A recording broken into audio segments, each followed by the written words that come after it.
সম্মানিত মাছ চাষি ভাইয়েরা, আসসালামু আলাইকুম। আশা করি সকলে ভালো আছেন। আপনাদের সুস্বাস্থ্য কামনা করে আজকে আপনাদের সামনে অরিজিনাল টাইগার মনোসেক্স তেলাপিয়া মাছের ভিডিও নিয়ে হাজির হয়ে গেলাম।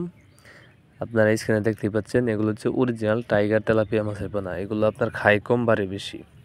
এগুলো আপনি সর্বোচ্চ 4 থেকে 4.5 মাস চাষ করলে এক একটা মাছ 500 থেকে 600 গ্রাম ওজন বানিয়ে আপনি বাজারে বিক্রি করতে পারবেন। এগুলো হচ্ছে অরিজিনাল টাইগার মনোসেক্স।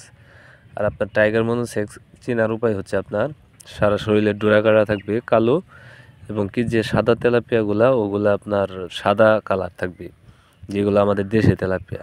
তাই আপনারা চাইলে এই টাইগার মনোসেক্স তেলাপিয়া মাছের পোনা চাষ করে লাভবান হতে পারেন।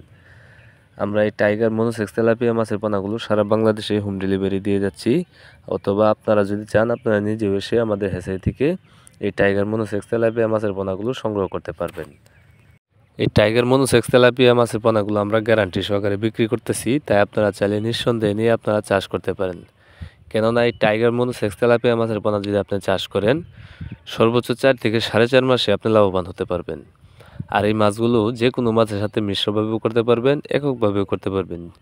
প্রতি শতাংশে মিশ্রভাবে করতে গেলে আপনি প্রতি শতাংশে 200 থেকে 250 পিস এই মাছের পোনাগুলো চাষ করতে পারবেন। আর যদি এককভাবে করতে চান, তাহলে প্রতি শতাংশে আপনার 400 থেকে 500 পিস এই টাইগার মনোসেক্স তেলাপিয়া মাছের পোনাগুলো আপনারা চাষ করতে পারবেন। আর এগুলোর খাবার হচ্ছে আপনার ভাসমান ফিড খাবার। এগুলোকে আপনার ভাসমান ফিড খাবার দিবেন, সর্বোচ্চ 4 মাসে আপনি বাজারজাত করতে পারবেন। তাই আপনারা যারা এই অরিজিনাল টাইগার মনোসেক্স তেলাপিয়া মাছের পোনা চাষ করতে চাচ্ছেন, তারা আমাদের ভিডিও স্ক্রিনে দেওয়া নাম্বার আছে, আপনারা চাইলে আমাদের সাথে সরাসরি কল করে এই টাইগার মনোসেক্স তেলাপিয়া মাছের পোনাগুলো আপনারা সংগ্রহ করতে পারেন। তো খামারি ভাইয়েরা, আমার এই ভিডিওটি যদি আপনাদের কাছে ভালো লাগে থাকে, তাহলে নিত্য নতুন ভিডিও পাওয়ার জন্য আমার চ্যানেলটি সাবস্ক্রাইব করবেন।